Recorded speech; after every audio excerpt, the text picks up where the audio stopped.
लम्हों का सौदा पैसों से किया है, थोड़ा सा पाने को ज़्यादा ही दिया है।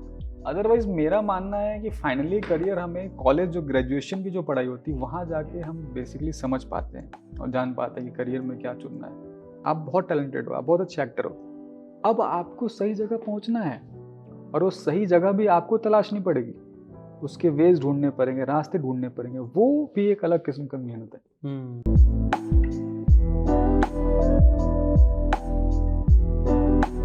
नमस्कार दोस्तों, स्वागत है आपका कलामंच प्रेजेंट्स लाइफोलॉजी के एक नए एपिसोड में। आज हम बात करेंगे करियर के बारे में कि करियर किस तरीके से चुन सकते हैं, या करियर में जब आप रनिंग में हो तो आपको जब डिप्रेशन आता है या फिर कुछ प्रॉब्लम्स आती है तो उससे किस तरीके से डील करें। तो हम स्वागत करते हैं अपने गेस्ट का, अमृत भाई का, जिससे हम चर्चा करेंगे करियर के बारे में। अमृत भाई, स्वागत है हमारे इस नए एपिसोड में। बहुत शुक्रिया नितिन भाई। तो सबसे पहली चीज़, करियर स्टार्ट होता है हमारे स्कूलिंग से, राइट? कि स्कूलिंग का जब अंत होता है या फिर हम कहें तो 10th जो क्लास होती है उसके बाद से हमारे माइंड में करियर की बातें स्टार्ट हो जाती है। तो उस समय हम किस तरीके से अपना चुनाव करें कि यार 10th के बाद हमें क्या करना चाहिए, किस तरीके से पाथ लेना चाहिए? देखो यार, 10th जो बोर्ड होता है, मैट्रिक भी बोलते हैं हमारी तरफ, तो उसके बाद सब्जेक्ट्स चुनने पड़ते हैं हमें, किस स्ट्रीम में जाना है, साइंस में जाना है या आर्ट्स में जाना है। तो वो चीज़ें तो है, लेकिन करियर मुझे नहीं लगता कि 10th के टाइम पे मैक्सिमम लोगों के पास क्लैरिटी रहती है कि वो क्या करने वाला है। बहुत रेयर प्रोडिजीज बोलते हैं उनको, जो इतनी अर्ली एज में अपने आप को डिसाइड कर पाते हैं, जैसे सचिन जैसे लोग कि जो उस अर्ली एज में डिसाइड कर लेते हैं कि मुझे क्रिकेट खेलना है और वो खेलने लगते हैं, या लता मंगेशकर जैसे जो कि 13 साल की उम्र से गा रही हैं। तो ऐसे बहुत कम लोग होते हैं। अदरवाइज मेरा मानना है कि फाइनली करियर हमें कॉलेज जो ग्रेजुएशन की जो पढ़ाई होती है वहाँ जाके हम बेसिकली समझ पाते हैं और जान पाते हैं कि करियर में क्या चुनना है। तो मुझे लगता है कि 10th is too early to decide, और उस समय के लिए गए डिसीजंस आगे चेंज भी होते हैं। तो आई डोंट थिंक कि 10th के बाद करियर ऑप्शन चुनना कोई बहुत इंपॉर्टेंस है। उस समय जो इंटरेस्ट है उस हिसाब से आप चुन के आगे बढ़ जाओ। तो करियर के बारे में हमें कब क्लैरिटी मिलती है कि साफ तरीके से हम सोचना चाहिए करियर के बारे में? देखिए यार, करियर के बारे में ना हर इंसान के आगे, मैंने जैसे पिछले सवाल में जवाब दिया कि क्लैरिटी अलग अलग टाइम पे होती है। कुछ प्रोडिजीज होते हैं जिनको बहुत अर्ली एज में डिसाइड कर लेते हैं। कुछ करियर्स भी ऐसे होते हैं जहाँ अर्ली एज में लोग को जाना बहुत ज़रूरी होता है। एग्जाम्पल मैं देता हूँ तुझे, चेस। चेस में 30 ईयर्स में माना जाता है कि आप ओल्ड एज हो गए, बूढ़े हो गए हो। 25-22 साल में माना जाता है कि यार आपकी उम्र जा रही है 25 साल में। ग्रैंड मास्टर्स लोग 12-13-14 साल में बन जाते हैं। ओके। अभी जैसे for example currently D Gukesh India का प्लेयर है, जो अभी करेंटली वर्ल्ड नंबर 6 है और अभी वर्ल्ड चैंपियनशिप का चैलेंजर है। He is only 17 right now, और 18 ऐसा। वो वर्ल्ड चैंपियनशिप खेलने वाला, हो सकता है जीत भी जाए। तो चेस में सोचो 9-10 साल से प्रोफेशनल लेवल पर चेस खेलते हैं ये लोग, वर्ल्ड टूर पे जा रहे हैं, दूसरे देशों में जाके खेल रहे हैं। तो अलग अलग करियर अलग अलग है, कोई एक स्टैंडर्डाइज तरीके से मैं बता नहीं सकता हूँ। और कई बार करियर्स बदलते भी हैं। उसके एग्जांपल्स हैं जैसे युजवेंद्र चहल, वो अपने इनिशियल टाइम पे चेस खेला करते थे। Yes, he is a very good chess player. Junior का नेशनल चैंपियन है वो, अंडर 13 या अंडर 12, मैं थोड़ा भूल रहा हूँ, बट अंडर 13 अंडर 12 में है चैंपियन। बट उसके बाद उसने चेस छोड़ के क्रिकेट खेली और क्रिकेट में भी इतना बढ़िया किया। यस। स्पोर्ट्स में खास करके ये चीज़ होती है कि स्पोर्ट्स बहुत अर्ली एज से आपको कोई भी स्पोर्ट शुरू करना पड़ता है।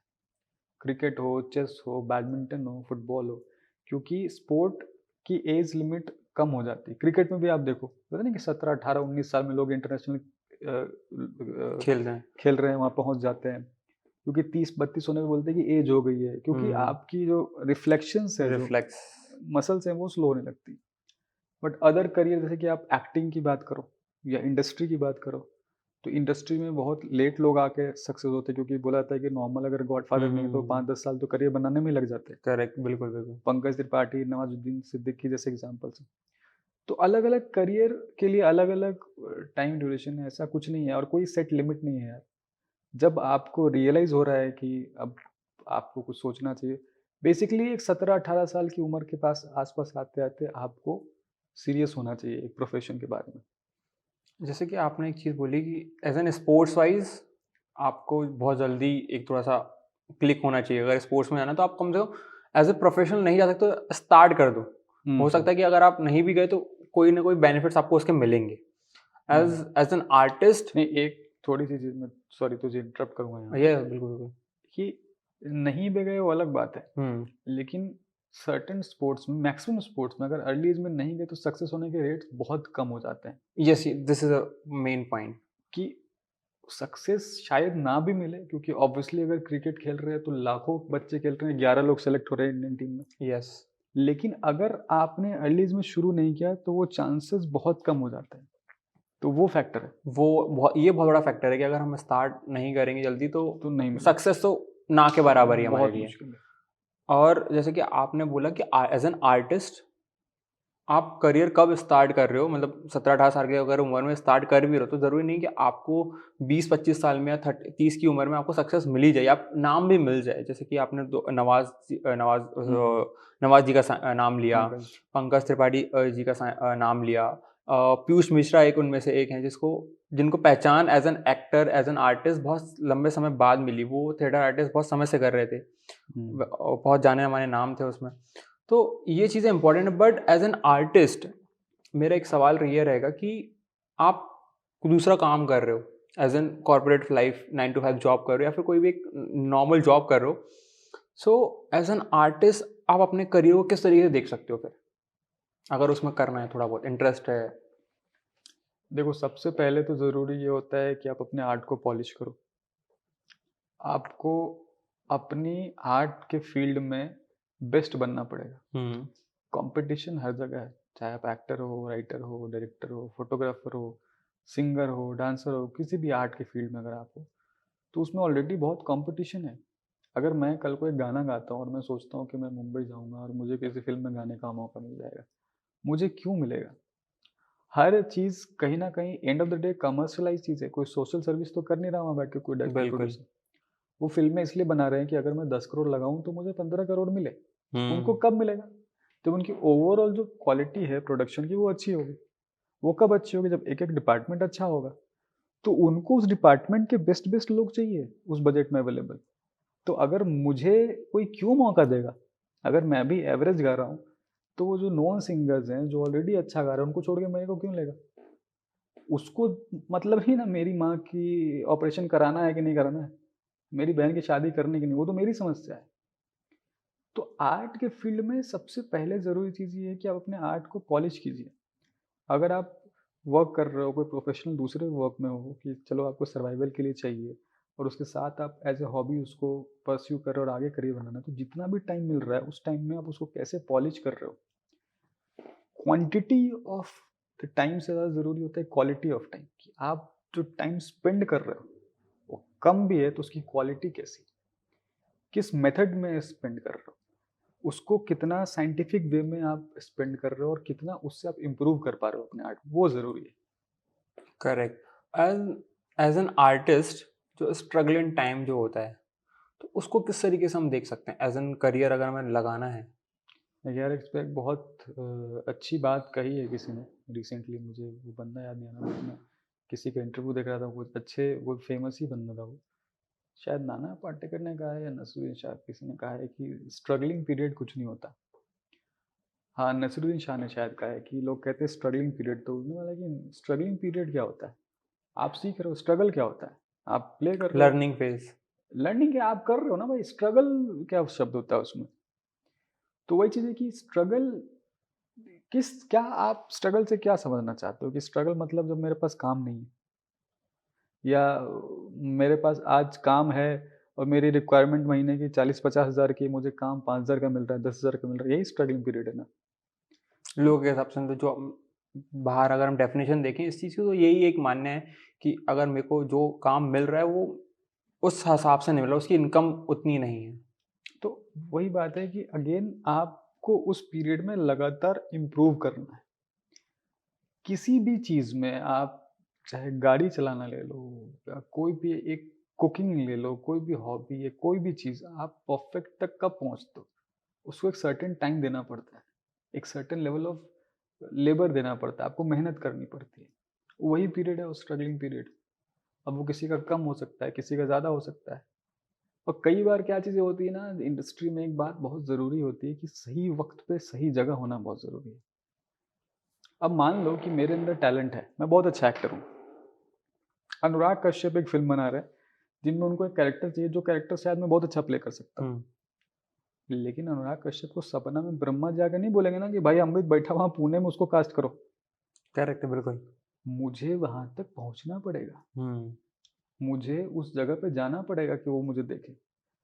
तो ये बहुत ज़रूरी चीज़ होती है। इंडस्ट्री में लोग ये नहीं समझते कि अपने आर्ट को लेके आए हैं, सिर्फ उतना ही काफ़ी नहीं है। आप बहुत अच्छे आर्टिस्ट हो, लेकिन जिसको आपकी ज़रूरत है वो आपको सुनेगा कैसे, वो देखेगा कैसे? वो वेज भी ढूंढने पड़ते हैं।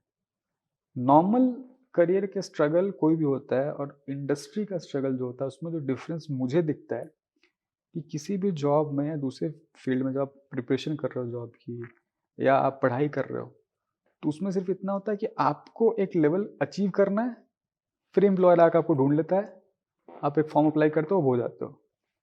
यहाँ टैलेंट लेके आ गए आप बहुत टैलेंटेड हो, आप बहुत अच्छे एक्टर हो।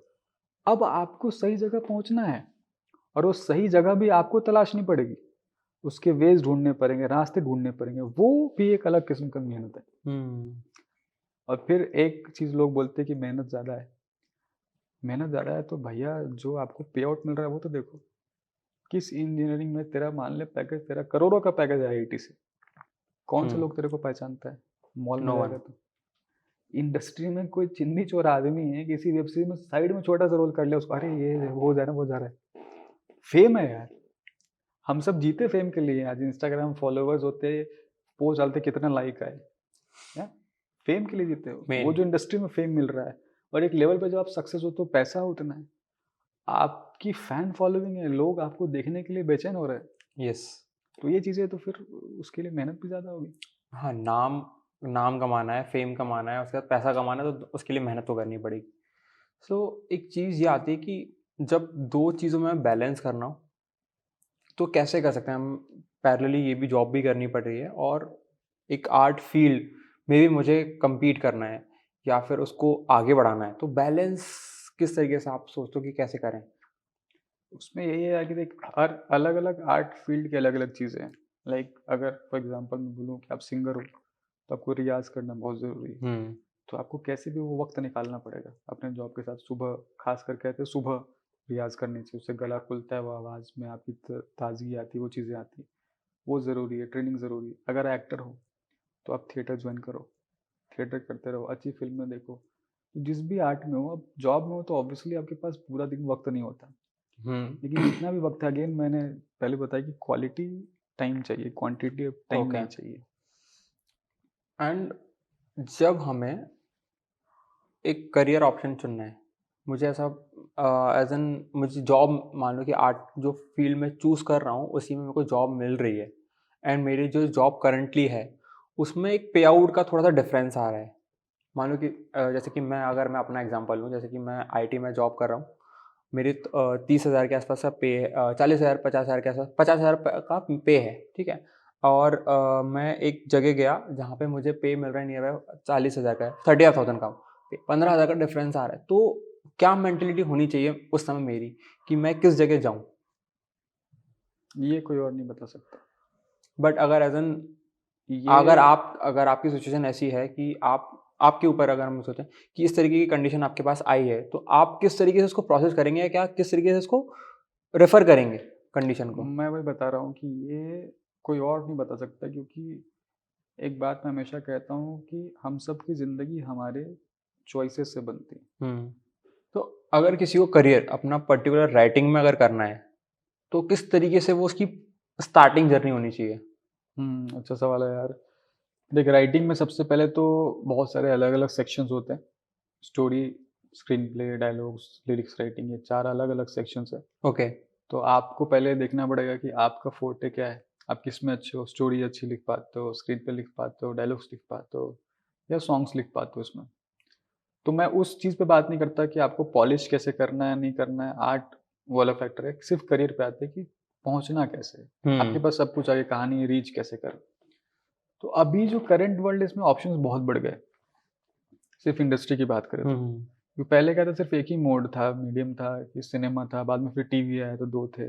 अब ओटीटीज का दौर आ गया है, डिजिटल वर्ल्ड का दौर आ गया कि यूट्यूब से भी लोग बहुत बड़ी बड़ी चीज़ें बना रहे हैं, करेक्ट।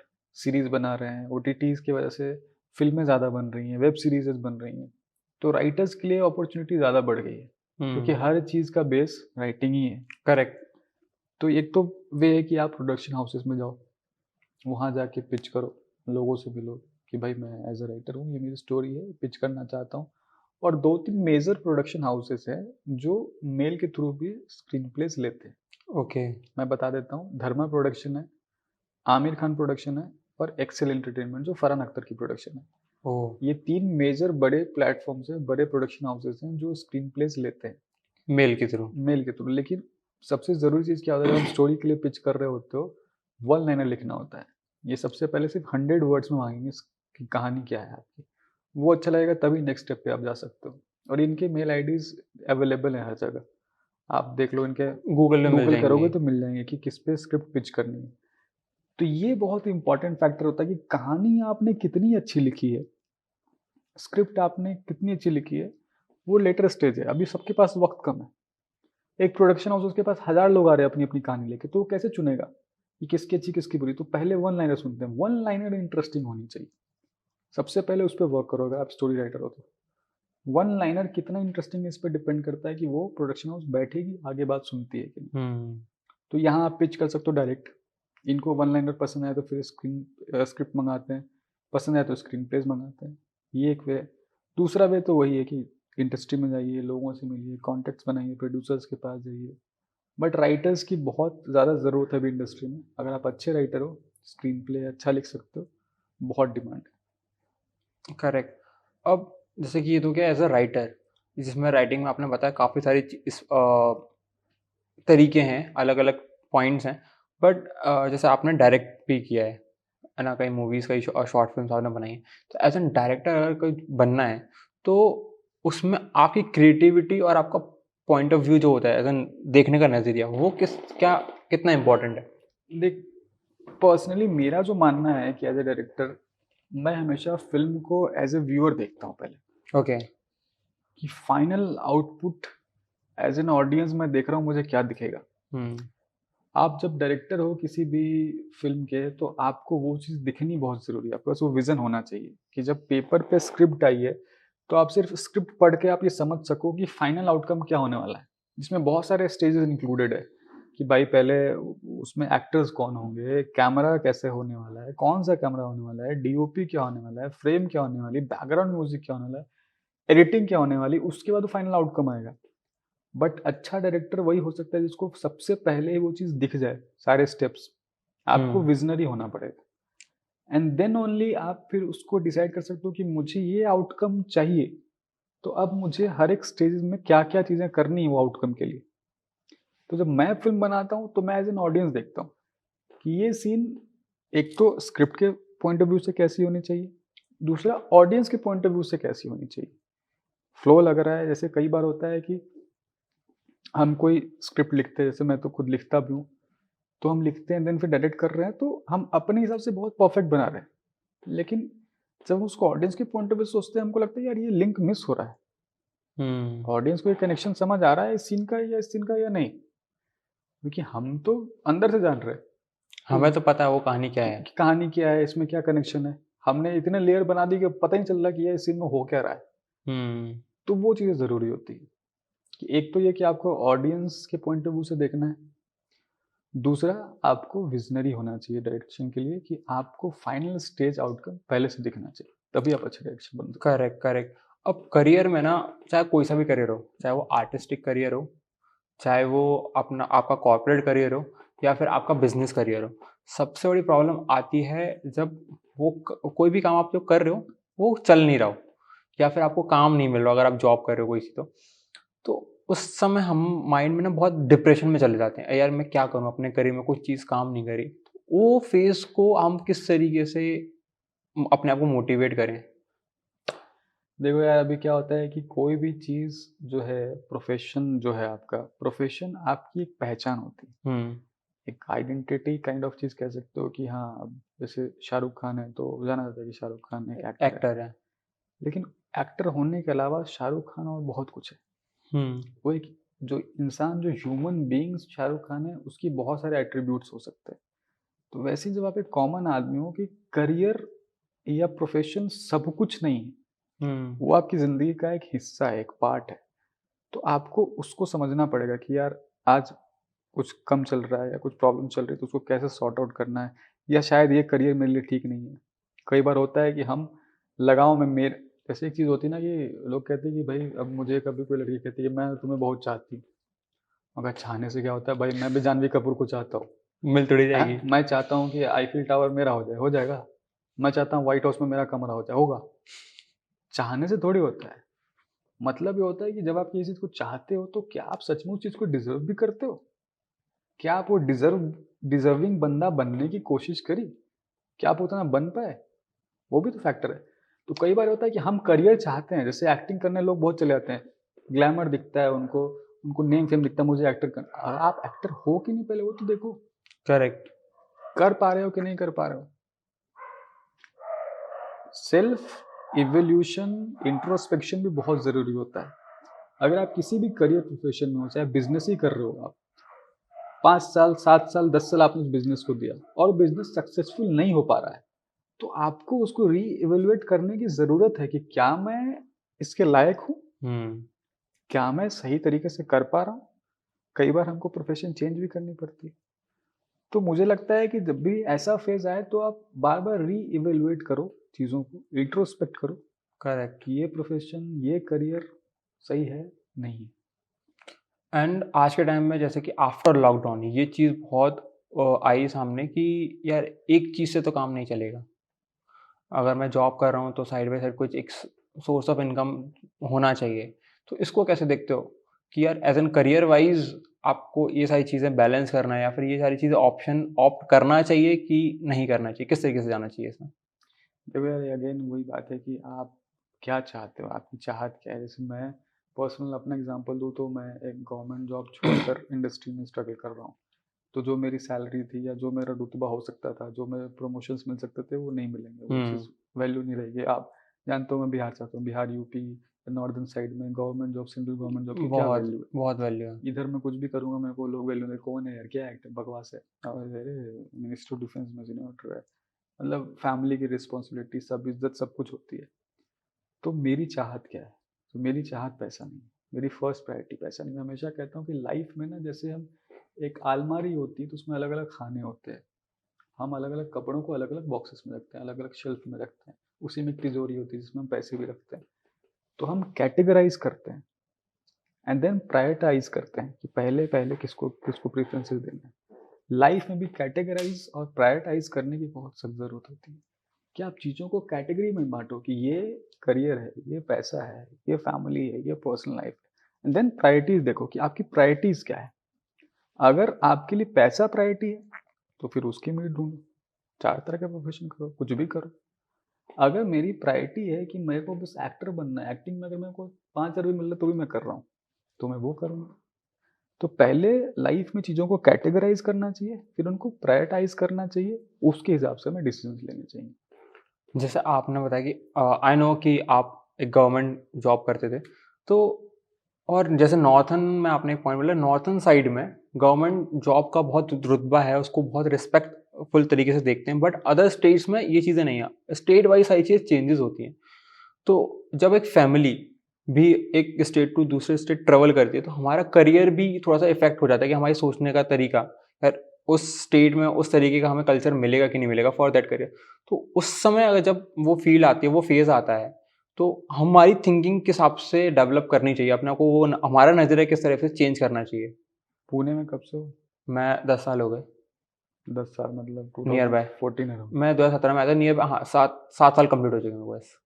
करेक्ट। मैं पहली बार पुणे में आया था 2008 में, मेरे भाई की यहाँ पे पोस्टिंग थी। तो जो लोग पुणे में बहुत साल से वो जानते हैं कि पहले वेदर यहाँ पे ऐसा था, अभी भी थोड़ा थोड़ा बदला है बट फिर भी स्टिल। कहाँ से, इंदौर से हो ना? मैं एमपी ग्वालियर से हूँ। ग्वालियर से हो। ग्वालियर से गर्मी पड़ती है क्या यहाँ पे? नहीं। जब यार एक स्टेट से दूसरे स्टेट में एटमोसफेयर चेंज हो रहा है, क्लाइमेट चेंज हो रहा है, तो उसके हिसाब से लोग और वहाँ की ज़रूरतें, वहाँ की सोच भी तो बदलेगी। बहुत सारे फैक्टर्स हैं नॉर्दर्न साइड में, बिहार, यूपी में सेंट्रल गवर्नमेंट जॉब की प्रायोरिटी होने के पीछे। आपको गहराई में जाके इस बात को समझना पड़ेगा।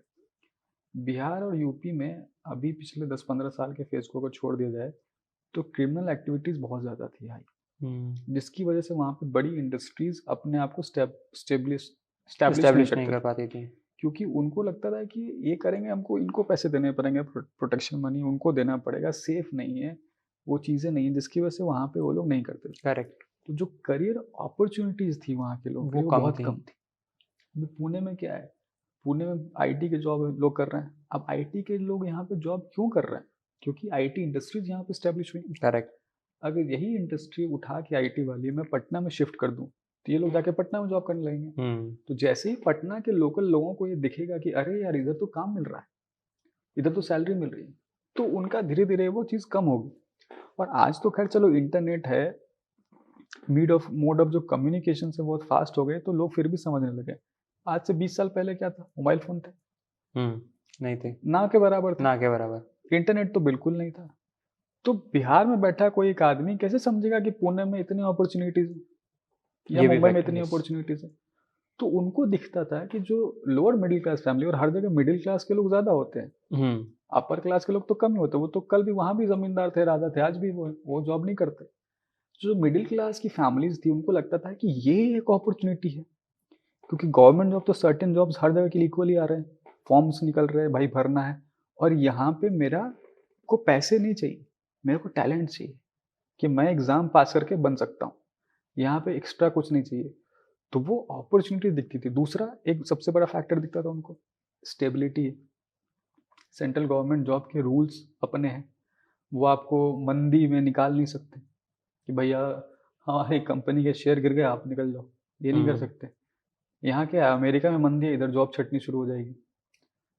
तो जो माइंडसेट है, अब अगेन माइंडसेट की बात आती है कि वो लोग रिस्क नहीं लेना चाहते फाइनेंशियली, यस। क्योंकि उन्होंने लाइफ जो पिछली जनरेशन है वैसी ही देखी कि वहाँ पे अपॉर्चुनिटीज़ कम है। तो जहाँ कम अपॉर्चुनिटीज़ में कोई कुछ ग्रैब करता है तो उसको खोने नहीं देना चाहता। यहाँ अपॉर्चुनिटीज़ आते हैं तो वो लोगों को लगता है कि ठीक है रिस्क ले सकते हैं। और ये ट्रेंड भी अब आने वाली जनरेशन में बहुत हद तक चेंज हो रहा है, बदल रहा है। एंड आई होप कि अगले 20-30 सालों में ये इंटरनेट और बाकी चीज़ें आने के बाद जो गैप है, जो हमारे tier 1 cities, tier 2 cities, tier 3 cities के बीच में, वो धीरे-धीरे बहुत नैरो हो रहा है और एक दिन ये समतल हो जाएगा और सब बराबर हो जाएंगे। एंड सबसे बड़ी चीज़ जैसा आपने बताया कि हर जगह अलग-अलग है, हमें उसके हिसाब से ढलना ज़रूरी भी है। एंड अभी जो अपॉर्चुनिटीज़ नॉर्थर्न साइड में नहीं थी, जैसे यूपी, बिहार में आईटी इंडस्ट्रीज़ नहीं थी, तो यहाँ पे हैं। उस हिसाब से हमें सिटीज़ चेंज करनी पड़ती हैं। एक ये भी चीज़ आती है कि यार मेरा ट्रांसफ़र हो रहा है, ठीक है? टियर 1, टियर 2 सिटीज़ के हिसाब से इनकम भी चेंज होती है। तो उसमें भी हमारे साथ में यार मेरे को ट्रांसफ़र तो मिल रहा है एज़ एन करियर वाइज़ कि यार मेरी सैलरी पे भी इफ़ेक्ट पड़ेगा। मेरा सारा जो मैंने सेट करके रखा है वो सारी चीज़ भी चेंज होगी। तो वहाँ पे हम एज़ अ करियर यार मैं सिटी चेंज करूँ या फिर जॉब स्विच करूँ, एक चीज़ हमारे माइंड में हमेशा वो चीज़ कशमकश रहती है। मैंने ना यार एक गाना लिखा था, मन को मारे, वो गाना अभी तक रिलीज़ नहीं हुआ है। मेरे एक फ्रेंड ही उसने कंपोज़ किया है, बहुत जल्दी हम रिलीज़ करेंगे। उस गाने में एक लाइन थी, वो लाइन मुझे याद आती है कि उसमें मैंने कहा था कि लम्हों का सौदा पैसों से किया है, थोड़ा-सा पाने को ज़्यादा ही दिया है। ओह! तो दिस इज़ द फैक्ट कि हम क्या करते हैं ना यार, करियर, पैसा, पैसा करते रहते हैं यार। एंड ऑफ द डे दिन में 24 घंटे हैं हमारे पास, वो किसी को कम ज़्यादा नहीं मिलता। एक भिखारी को भी 24 घंटे मिलते हैं, एक अंबानी को भी 24 घंटे मिलते हैं। कितने भी पैसे वो घंटे नहीं बढ़ा सकता आप। तो लाइफ में जीना क्या है, इम्पोर्टेंस क्या है? अगर आप टियर 2 सिटी में जाना चाहते हो, again it's all about your choices, कि सिर्फ और सिर्फ पैसे कमाने के लिए आप क्या-क्या गिव अप कर रहे हो वो देखो। अगर मुझे वहाँ ज़्यादा अच्छी लाइफ मिल रही है जो मैं जीना चाहता हूँ और थोड़े पैसे कम मिल रहे हैं, तो मेरे ख्याल से वो चुनना चाहिए। कि जहाँ पे अगर सपोज़ आप मेट्रो सिटी में रह रहे हो और आप ट्रांसपोर्टेशन, ट्रैफिक कितना होता है यहाँ पे। मुंबई में चले जाओ आप, एक जगह से दूसरी जगह ट्रैवल करने में लोगों को 1 घंटे, 1.5 घंटे लग रहा है। वो ऑफ़िस से 7 बजे छूट रहे हैं, घर को 9 बजे आ रहे हैं, साढ़े 9 में आ रहे हैं। उसके बाद आपको अपनी लाइफ़ जीने का मौका कहाँ मिल रहा है? कब जियोगे आप ज़िंदगी? अगर आप शादीशुदा हो, कल को छोटे बच्चे हैं, आप उनसे मिल नहीं पा रहे। बच्चे 10 बजे सो जा रहे हैं, आप 10 बजे घर आ रहे हो, सुबह उठ के ऑफ़िस के लिए निकल जा रहे हो। तो क्या गिव अप कर रहे हो? किस चीज़ के लिए कर रहे हो? थोड़ा और पैसे कमाने के लिए। लेकिन पैसा कमा के वक़्त थोड़ी मिल जाएगा, तो टाइम थोड़ी मिल जाएगा। तो वो अगेन चॉइसेस की बात है कि यार, और मेरा पर्सनली मानना है कि अगर टियर 2 सिटी या टियर 3 सिटी में आपको ट्रांसफ़र मिल रहा है और वहाँ आपको लगता है कि लाइफ थोड़ी ईज़ी होने वाली है, थोड़ा ज़्यादा वक़्त मिलने वाला है, तो मेरे ख्याल से तो वो चुन लेना चाहिए यार, क्या दिक्कत है? थोड़े कम पैसे मिल रहे हैं तो भी। और कुछ लोगों के ऐसे रिक्वायरमेंट्स होती है कि भाई मुझे मेट्रो सिटी में रहने का मन है, तो रहो, मरो, क्या कर सकते हैं? And as an career wise बहुत लोग कहते हैं यार मैं बाहर जाके काम करूँगा, ये एक बहुत ज़्यादा ट्रेंड अभी लोगों में आ गया है, यार मैं तो वहीं जाऊँगा, वहाँ पे ज़्यादा पैसा मिलता है, ये सारी चीज़ होती हैं, फैसिलिटीज़ ज़्यादा मिलती हैं। तो अगर मैं, जैसे आपने कैलकुलेशन का पॉइंट बोला, उसी के हिसाब से बोल रहा हूँ कि कैलकुलेशन अगर हम करें तो जहाँ वो जो सैलरी मुझे वहाँ जो मिलेगी, घुमा फिरा के अगर मैं देखूँ शायद वक्त भी मुझे यहाँ ज़्यादा मिलेगा और सैलरी नियर बाय सेम ही होगी। हमारे यहाँ ना दोस्त भेड़ चाल चलती है। भेड़ चाल जानते हो क्या होता है? ये आँख भेड़ें, बंद करके हाँ, एक के पीछे चलते रहो। एक के पीछे चलते रहते हैं, वही है यहाँ पे। पुराना एक किस्सा है कि एक बंदा ऐसे खड़ा था तो उसके पीछे और करे करे धीरे धीरे भीड़ लग गई, किसी को पता नहीं क्या देख रहा है। वो बोले भाई क्या देखो, नहीं वो खड़े थे तो मैं भी खड़ा हो गया। हम मैक्सिमम लोग जिनसे मैं मिला हूँ, जो मैंने महसूस किया है कि हम सब भाग रहे हैं, और उनको रोक के पूछ लो ना, बेटा कहाँ भाग रहे हो, किसके लिए भाग रहे हो, उनको पता नहीं। कोई ट्रेंड अगर तुम किसी से डिटेल में बात करोगे, किसी आदमी से जो यूएस जाना चाहता है, कनाडा जाना चाहता है, उसको बिठा के जब गहराई में पहुंचोगे ना, तो उसको रियलाइज होगा कि यार मैंने एक्चुअल में कोई मेरा स्ट्रॉन्ग रीजन नहीं है। सर्टेन चीज़ों में स्ट्रॉन्ग रीजन हो सकता है यार, कि कोई एक पर्टिकुलर करियर अपॉर्चुनिटी है, आपने एक पर्टिकुलर स्पेशलाइजेशन कोर्स किया है जो यहाँ पे नहीं है, वहाँ ज़्यादा बेटर है, तो आप जाओ। बट ऐसे बहुत कम चीज़ें हैं, लेकिन लोग इसलिए जा रहे हैं, एक क्रेज है, ट्रेंड। अरे यार आजकल तो लोग वो अभी क्या इंस्टाग्राम पे 1 सेकंड का ट्रेंड चल रहा है, 0 सेकंड रील। तो हम तो हर चीज़ फॉलो करते रहते हैं भाई। हैं? इसके पहले था ना वो कुछ क्या क्या, वो टिकटॉक होता था, टिकटॉक, बहुत सारे ऐसे ऐप्स आए तो थे। उस पे कोई बाइक चला रहा है, वो की चैलेंज था, उसको ट्रेंड को फॉलो कर रहे हैं। अभी ये ब्लॉग्स बनाने का ट्रेंड चला है, कुछ भी बोलो, मैं आने आज सुबह लैट्रिन किया, मैं खाना खाया, मेरा क्या चल रहा है दोस्त। पर्सनल वॉक तो हम ब्लॉग्स। हर चीज़ को फॉलोवर्स हैं यार। दुनिया में 98% लोग फॉलोवर होते हैं, 2% लोग लीडर होते हैं जो दुनिया बदलते हैं, जो जिंदगी अपने हिसाब से जीते हैं, जो वो चाहते हैं। बाकी लोग ना फॉलो करते, ढूंढते रहते हैं, इसको फॉलो करो, उसको फॉलो करो, शाहरुख उसको फॉलो करो, उसको फॉलो कर लो, यही करते रहते हैं लाइफ में। तो जो लोग बाहर जा रहे हैं उसमें से परसेंटेज लोगों के पास कोई क्लैरिटी नहीं है कि वो क्यों जा रहे हैं, क्या जा रहे हैं, किस लिए जा रहे हैं। वो इसलिए जा रहे हैं क्योंकि भाई ट्रेंड है, अच्छा लगता है, सोशल इम्पैक्ट है, और कुछ नहीं। अभी पिछले 10-20 सालों में इंडिया में अपॉर्चुनिटीज बहुत बदली हैं। ये तो वर्ल्ड के मानूंगा। मैप पे इंडिया को एज ए बहुत स्ट्रांग नेशन काउंट किया जाने लगा है। सेफ्टी मैक्सिमम सिटीज में बहुत हद तक बढ़ी है यहाँ पे। जो रीजंस पहले होते थे, पैसे, सैलरी वाइज, बाकी चीज़ों वाइज भी यहाँ पे अच्छा खासा हाइक हुआ है। सारी फैसिलिटीज़ यहाँ पे अभी आ रही हैं। छोटे छोटे शहरों में बड़े बड़े सारे ब्रांड्स के आउटलेट्स हैं। आज आपको होम डिलीवरी जो है, जो हर जगह अवेलेबल है। ऐसा कौन सा सुख और साधन है जो बड़े दूसरे देशों में मिल रहा है, जो यहाँ नहीं मिल रहा। करेक्ट। 20-25 साल, 50 साल पहले मैं मान सकता था कि एक गैप था, बट अब वो गैप बहुत हद तक नैरो हो चुका है। यस। सो मेरा आज का आखिरी सवाल यही रहेगा कि ओवरऑल अगर आपको एज एन करियर चुनने के लिए या करियर सोचने के लिए, या जैसे अगर मैं करियर चुन रहा हूँ, तो साथ में क्या दिमाग में रखना चाहिए, आप क्या एडवाइस देना चाहेंगे लोगों को? भाई सिंपल है यार, कि काम वो करो जिसको करने में मजा है। क्योंकि एक बहुत फनी सी बात है कि एंड ऑफ द डे हम लोग सब कुछ क्यों करते हैं लाइफ में? अपनी सुख सुविधा के लिए, अपने जरूरतें पूरे करने के लिए, कंफर्ट के लिए। कंफर्ट लेके। हम एसी लेके आते हैं, हम गाड़ी लेके आते हैं, क्यों? उसी गाड़ी के लिए, उसी एसी के लिए मेहनत कर रहे हैं। और सब घूम के फिर पहुंचता है आपके मेंटल पीस पे, कि हम एसी क्यों चाहते हैं? अच्छी नींद आ जाए। हम गाड़ी क्यों चाहते हैं? थके नहीं तो हम रिलैक्स रहें। हम मूवी क्यों देखते हैं? Entertainment, relax. सब घूम के फिर मेंटल पीस पे आता मेंटल है। पीस। और मेंटल पीस कहाँ से कनेक्ट होता है? मजा, एंजॉयमेंट। तो अगर हम इतना घूमने के बजाय, ये गाड़ी खरीदो, मेहनत करो, एसी खरीदो, ये बेड लो, ये बड़ा घर लो, हम करियर ही वो चुन लें भाई जिसको करते ही हमको मेंटल पीस मिल जा रहा है, मजा आ जा रहा है अपने चॉइस का, तो डायरेक्ट मिल जाएगा, इतने घूमने की जरूरत नहीं पड़ेगी। बात बहुत डीप है, आसान शब्दों में आपने समझाने की कोशिश जरूर की है। हो आई होप कि ये बातें जो अमृत भाई ने बताई, करियर करियर चुनना कैसे चाहिए, एंड जो वो चुनो यार जिसमें मज़ा आ रहा है आपको। ज़रूरी नहीं कि शायद सामने वाला 40,000 कमा रहा है तो आप 50,000 कमाने की कोशिश करो। अगर आपको 30,000 में वो सुविधा मिल रही है, वो मेंटल पीस मिल रहा है जो आपको चाहिए, तो वो भी आप ऑप्ट कर सकते हो, ऑप्शन चूज कर सकते हो। सो बहुत बहुत धन्यवाद अमृत भाई, आपने ये बातें हमसे शेयर करी।